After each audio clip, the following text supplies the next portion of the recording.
मित्रों राधे राधे। मित्रों, दुनिया की जंग वही व्यक्ति जीत पाता है जो ताकतवर होता है और जो मौके को बिल्कुल पकड़ लेता है, उसको हाथ से अवसर को जाने नहीं देता। तो और कर्मशील होता है, भाग्य से ज़्यादा उसे अपने कर्मों पर ज़्यादा विश्वास होता है। याद रखिए, यही सब खूबियाँ जो हैं वो मकर राशि में हैं। वह मकर राशि का आप चिन्ह कभी देखते होंगे तो मकर का मतलब एक प्रकार से मगरमच्छ से है। तो मगरमच्छ क्या होता है? मगरमच्छ बहुत ताकतवर होता है और याद रखिए वो हमेशा मौके की तलाश में रहता है। बहुत शांत रूप से मगरमच्छ आपने देखा होगा तालाब में या नदी में पड़ा रहता है और जब भी उसे अपना शिकार लगता है, याद रखिए पलक झपकते ही अपने शिकार को पकड़ के ले जाता है। तो यही खूबियां आपके मकर राशि में भी होती हैं। ये लोग बहुत शांत स्वभाव के दिखते हैं, लेकिन हमेशा इनके दिमाग में ये चलता रहता है कि कैसे इनको आगे की ओर बढ़ना है। और जब भी इनको मौका मिलता है, याद रखिए एक झपट्टा मार करके उस मौके को पकड़ लेते हैं और हमेशा बुलंदियों की ओर, आगे की ओर बढ़ते जाते हैं। तो आज के हम इस वीडियो में ये देखेंगे कि वास्तव में जो मकर राशि के लोग हैं वो 2024-25 में कैसे आगे की ओर प्रगति करते जाएंगे। और इसमें एक चीज़ ये भी देखेंगे कि देश और विदेश दोनों जगह वास्तव में ये अपने सफलता के झंडे कैसे गाड़ेंगे। तो आप इस वीडियो को लास्ट तक ज़रूर देखिए, आप इसे स्किप मत करिएगा सॉरी। और याद रखिए कुल मिला के कि अगर आपका ज्योतिष से संबंधित कोई भी प्रश्न हो या कुंडली समाधान से संबंधित कोई परामर्श आपको चाहिए तो मेरा नंबर दिया गया है, आप इस नंबर पे कांटेक्ट कर सकते हैं। निश्चित तौर पर उसका आपको जवाब दिया जाएगा, लेकिन शुल्क लागू होंगे, इसलिए गंभीर लोग ही कॉल करें। आप देखिए, आपने एक प्रकार से अगर मकर राशि का ये आप चिन्ह देख रहे हैं तो आप कह सकते हैं कि आप तो मगर की बात कर रहे हैं, लेकिन ये तो हमें भेड़ की तरह दिखती है। तो याद रखिए इनके सींग जो हैं वो जंगली बकरी की तरह हैं, लेकिन याद रखिए ये काहे की निशानी बता रहे हैं कि मगरमच्छ पानी में भी रह सकता है, लेकिन आपने जंगली बकरी या भेड़ को थोड़ी कभी पानी में देखा होगा, वो तो ज़मीन पे रहती हैं। तो यह मकर राशि की विशेषता को बता रहा है। वो ये विशेषता बता रहा है कि जिस तरह मगरमच्छ जो होता है वो पानी के अलावा ज़मीन पर भी अपने शिकार के लिए हमेशा बिल्कुल पड़ा रहता है, तो वो दोनों जगह रह सकता है। तो चाहे परिस्थितियां सम हों चाहे परिस्थितियां विषम हों, जो मकर राशि के लोग होते हैं याद रखिए वो हर परिस्थिति में अपने आप को एडजस्ट कर लेते हैं और आगे बढ़ने से उनको कोई भी रोक नहीं पाता है। तो इस बात का आपको याद रखना चाहिए। और आपने देखा होगा जो मगरमच्छ होता है, आप कभी उसका भला वो ऊपर क्या जो चमड़ी होती है वो देखिए, उसका वो कितना कठोर होता है। तो याद रखिए जो भी आपके मकर राशि के लोग होते हैं ये बहुत भावना प्रधान नहीं होते हैं कि जरा सी मीठी मीठी बातों से लोगों के भावनाओं में आ जाएं। ये कुल मिलाकर अपने सिद्धांतों के प्रति और अपने कार्य के प्रति बड़े वफादार होते हैं, बहुत जल्दी भावनाओं में बहने वाले लोग नहीं होते हैं, इसीलिए ये जीवन में इतनी सफलता पाते हैं। अब यहाँ पर एक चीज़ याद रखिए कुल मिलाकर के कि उतरती हुई साढ़े साती है और शनि को उसके घर से ही निकाला गया था सूर्य द्वारा। तो शनि को अपना घर पसंद नहीं है और शनि वायु तत्व हैं, तो वायु तो अनंत है और वायु तत्व तो हमेशा विदेश विभाग का प्रतिनिधित्व करती है।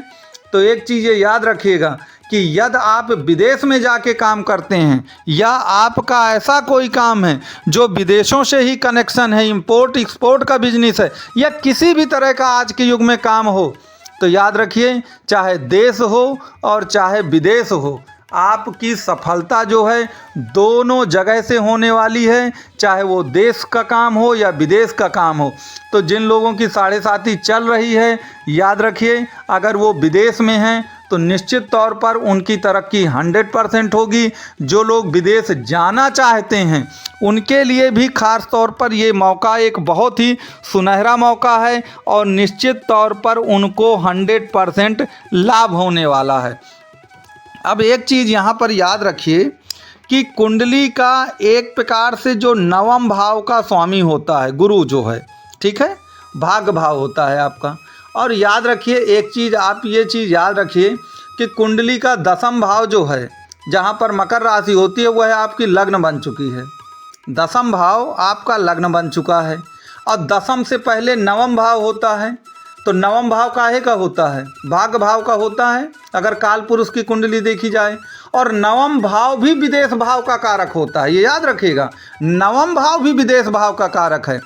तो जो भाग्य भाव का स्वामी होता है, काल पुरुष की कुंडली में नवम भाव में धनु राशि आएगी, वह अब आपके जाकर के भाग्य भाव पे पड़ रही है, 12वें भाव पर। ये आप चार्ट देख रहे हैं तो 12वें भाव पर कौन सी राशि है? जहां 9 लिखा है धनु राशि है। और यदि आप काल पुरुष की कुंडली देखेंगे जो कि मेष राशि से बनती है, तो उसमें नवम भाव आपका भाग्य भाव होता है। तो आपका जो भाग्य है वो कहाँ जाकर बैठ गया है? विदेश विभाग में बैठ गया है।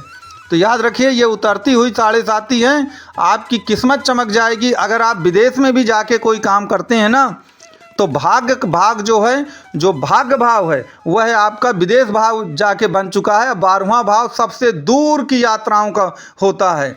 अब दूर देश से मतलब अमेरिका है, कनाडा है, यूरोपियन देश हैं, लैटिन अमेरिकी देश हैं, ये सब के सब आपके दूर देश के प्रतिनिधित्व कहलाते हैं।